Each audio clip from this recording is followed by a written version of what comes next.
เหนียวเลย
ไปใช้ขาเสียหมู่บ้านจะไล่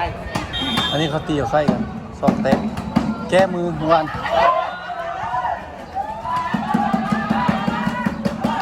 วานนี้เชียร์เบียร์หลังนึงเลยตุ้มตุ้ยเชียร์หลังนึงแล้วมือก้อนก็เชียร์ไข่เขาแต่นึงเลยเชียร์ตลอดนะเอามวยเดียวเลยสุด5-6 เครือตีได้หมด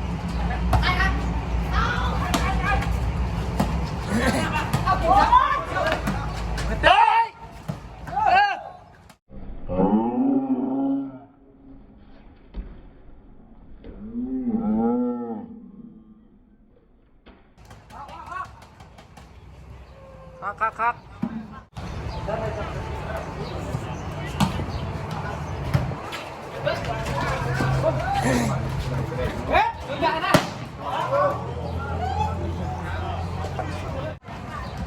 บล็อกได้ตีได้สองขา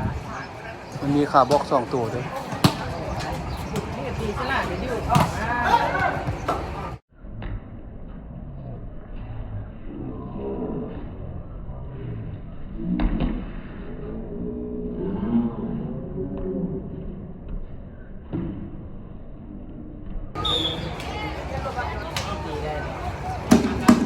าบล็อกตีสลากขาเดียวอันเมื่อยด้วยกันนะเราตีได้ยังเก่งกระส่องซิกท่านกายส่งเส้นไปประยุทธ์แม่กินเบียร์น้ำเขาจะห้องทอดขาไก่ไปหัวนั่งเข้าไปจบเดียว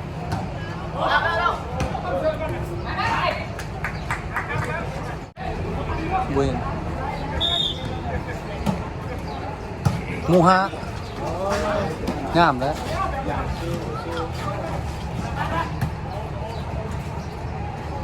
สู้บ้านงามเลยค่ะ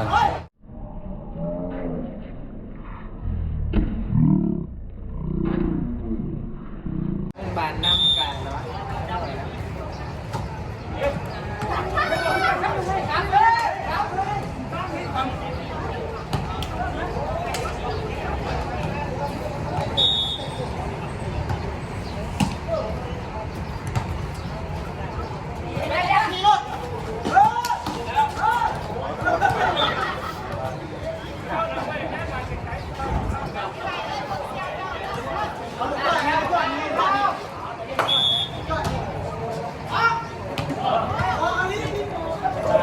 หน่อยละ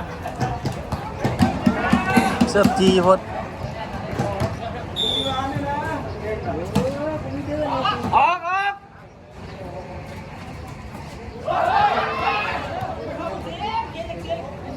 อะไรกินตรงนี้ตีมันลูกเลือกกินเชี่ยมันด้วย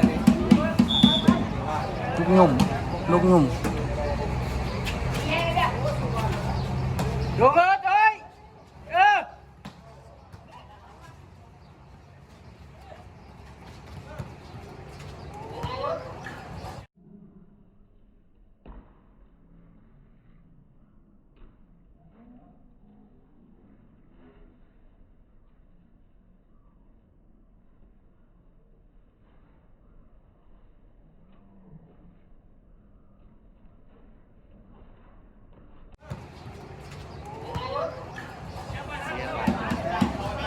จ่ายบานยอดแล้วลูก โอ้ยเสือป่านปีของงานด้วยนะ ถ้าประคำเสิร์ฟมันดีก่อนมันดอกยามันให้มันได้โด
ผ่านที่นี่ได้ในพวกนี้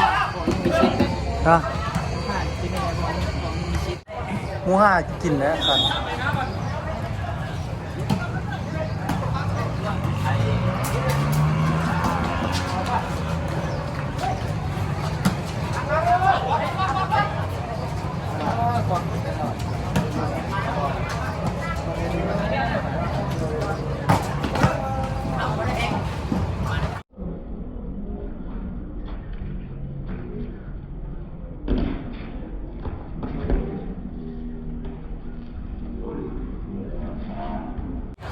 บ้านฟาว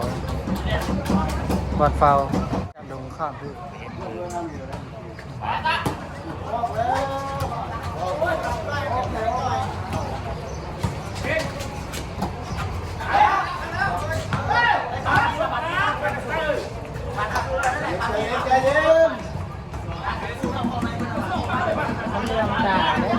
เข้าใจได้ เบรกก่อนเบรกก่อนเบรกก่อน ตามขึ้นมานี่ในเรื่องต่างเลย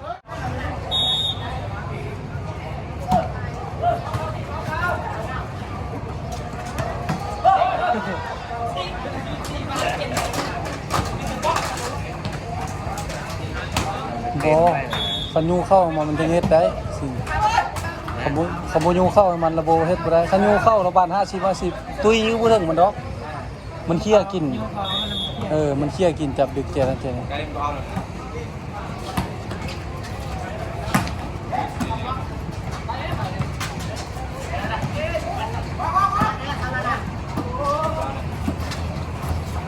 หลายติ๊บ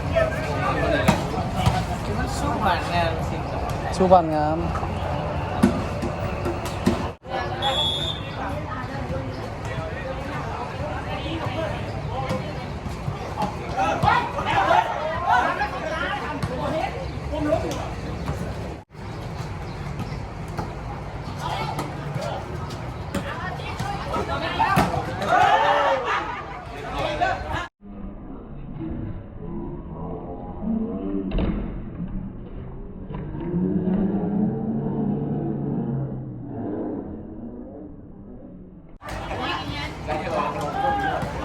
นี่มันต้องตีก็ได้ดักเลย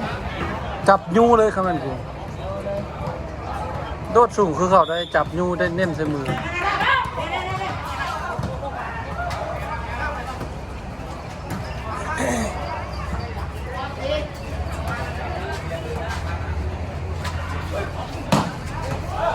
ยับบาดเนี่ย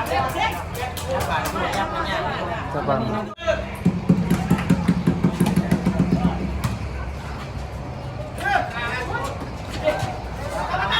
มาแล้ว ขอบตัวเน้นมือมันถือแขนถือ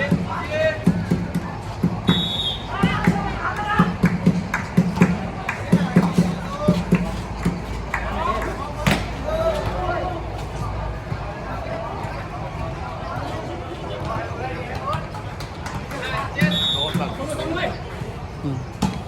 ผู้ใส่ด้วย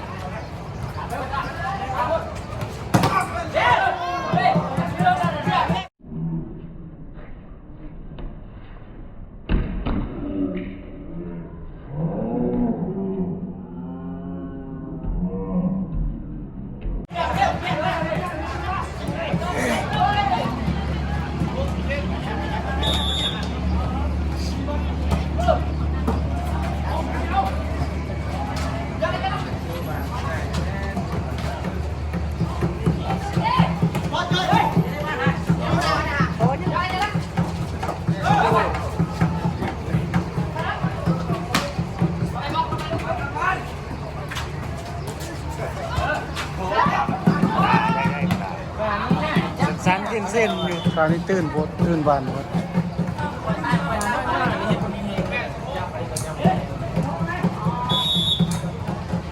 คือสั้นๆเส้นๆเสิร์ฟใช่มัน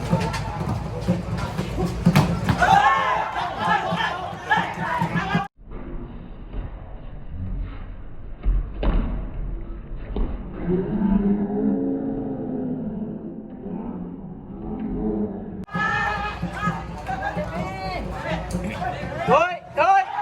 เฮ้ยเฮ้ย มอเตอร์แฮนด์เด้บึ้ม